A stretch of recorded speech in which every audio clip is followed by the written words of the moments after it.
Today we will talk about thongs. This seductive element of lingerie can bring some problems. 6 things every woman should know about wearing thongs. Good afternoon, dear viewer.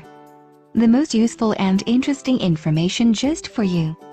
I wish you all goodness, happiness, love and a peaceful sky. So let's go. 1. They won't always give you an infection. Thongs often get a bad rap, and with many believing they're a one-way ticket to Infection City, basically a bacterial superhighway from your bumhole to your business, as Della tells Jermaine in Caitlin Moran's comedy Raised by Wolves.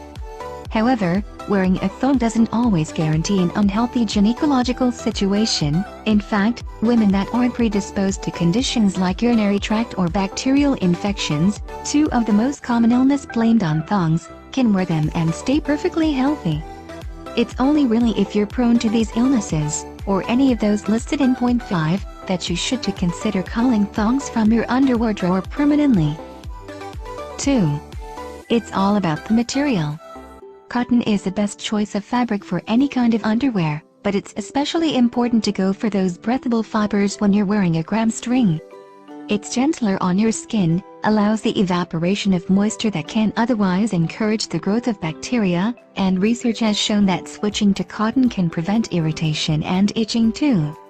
Lace and silk pants, whilst often much more attractive to look at, should be kept for when someone's probably going to be taking them off anyway. 3. You shouldn't wear them if you're sick.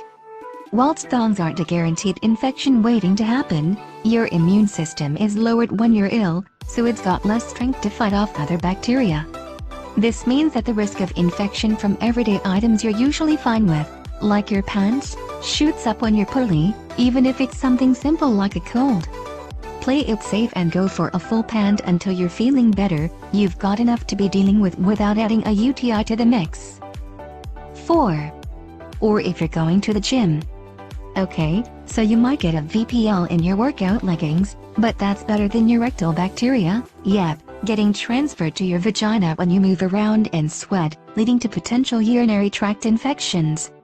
E. coli, the most common bacteria found in the colon, can easily sneak down into your vagina or your urethra if you exercise in a thong, so next time you're updating your kit, get your gym pants in a sweat-wicking material to keep you fresh, or as it's physically possible to be after a 45-minute spin class. 5. They can make existing health conditions worse. The friction caused by wearing thongs won't give you conditions like hemorrhoids or lichen sclerosis, a skin condition that causes itchiness and white patches on the skin, but if you have them already, their shape and orientation can make things 10 times worse.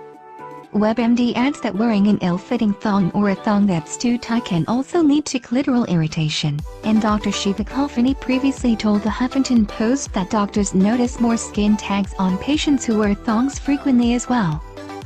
6. If you don't like them, you don't have to wear them. Thongs can be uncomfortable even if they're not causing your health problems, and if you don't get on with them, don't feel pressure to pursue them just because they're seen as a sexier option. In fact, a 2015 study from NPD Group showed that sales of thongs decreased by 7% in the last year, which sales of bigger pants like briefs, high-waisted pants and boy shorts shot up by 17%, so choosing underwear that actually covers your arse could actually mean that you're bang on trend. Thank you very much for watching. Subscribe, like, leave your comments. I wish you all love, happiness, kindness and a peaceful sky.